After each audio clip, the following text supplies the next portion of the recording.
Welcome, Dungeon Delvers. Today we're going to teach you about Aarakocras and how to use Aarakocras in multiple tier style levels. So one thing that's really great about Aarakocras is that you can use Aarakocras to low to medium level parties. Aarakocras actually have the CR rating of 1/4, which is equivalent to bandits.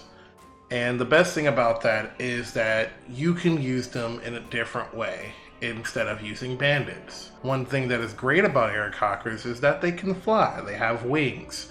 As a DM, you should use those to the best of your ability.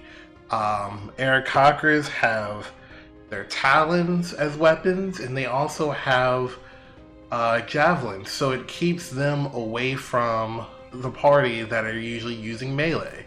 So the only person who could actually be doing the attacks are rangers or sorcerers or arcane magic users.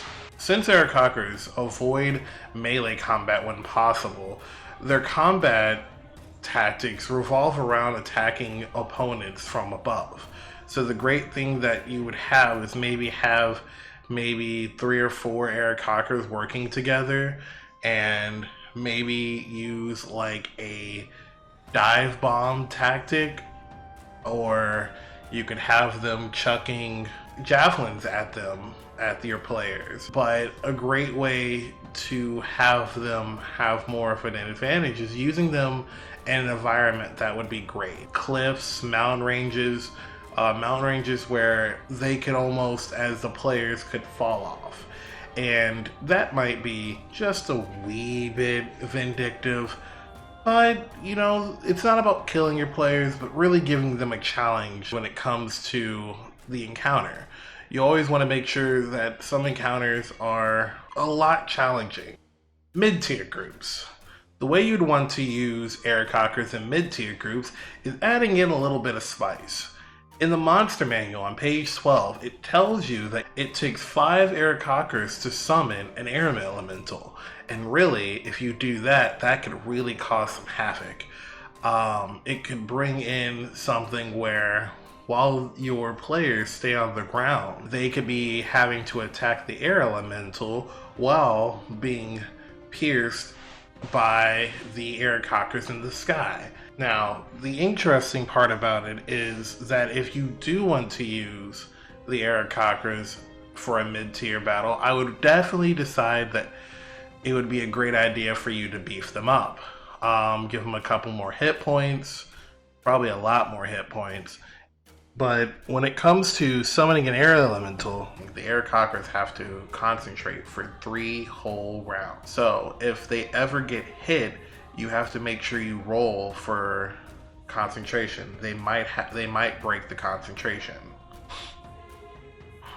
And if they do, they would have to start all over, which is great because it makes it interesting between the fight of them trying to summon the air elemental and them actually succeeding. It could be very difficult for the monsters.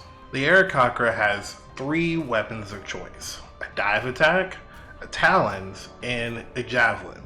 With the dive attack, if the Aarakocra is flying and dives at least 30 feet straight towards a target and then hits it with the melee attack, the target deals an extra 3 or 1d6 to the target.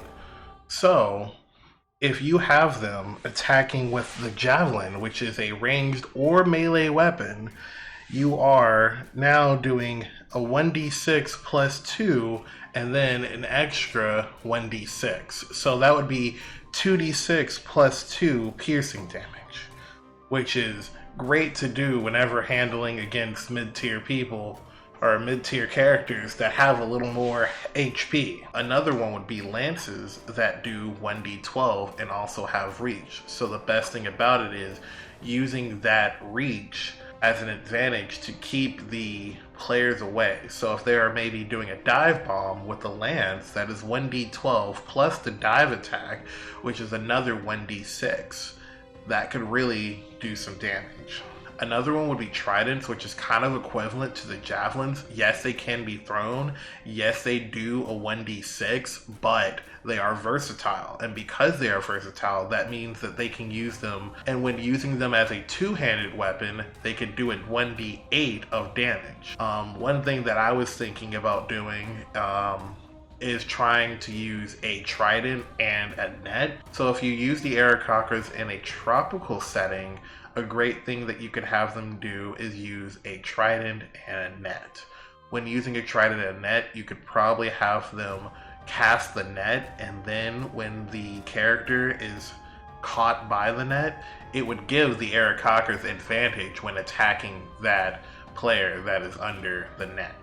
For some of them, maybe even switch up their weapons to daggers and or darts. The reason why those are going to be great to do is because they will do a little less damage for your party, so it doesn't seem such of an overkill, maybe even turning it into a TPK. So after all that information that I've given you, when using in low tier, make sure that you switch up the weapons a little bit from javelins to maybe even darts or daggers. Whenever using them for mid-tier, a great thing to do is to switch up the weapons from javelins to other martial style weapons. Also, adding 5 or more Aarakocras so they could summon an air elemental. It could really flip the encounter on its head. Great reasons to use Aarakocras are usually because maybe the Aarakocras are the protectors of that land, or maybe it's because they are hunting and they find these characters, the players, as a threat in their lands. But I would definitely use the Aarakocras as nomadic people. People who don't really have any need for silver or gold. They don't really need any type of gems or jewels. They're very I would say Native American-like is probably the best way to use and to roleplay your Aarakocras, using them as people who are building tribes and hunt together in flocks. I wouldn't use an Aarakocra to hunt alone. I think that would probably be the most foolish thing to do, unless that Aarakocra is now an NPC that is actually looking for people to help out their tribe. Low tier. Low tier is usually going to be from levels 1 to 5. I would probably even bring it down to 1 to 3.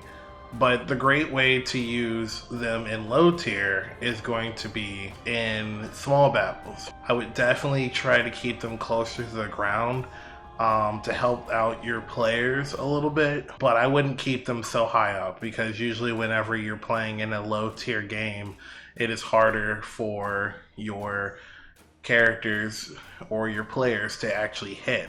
So I would definitely use them a little close to the ground, maybe use the dive attacks maybe every so often, but I wouldn't use it constantly. Using something that would actually beef up your character, beef up your monsters like that constantly can usually end up badly in a TPK.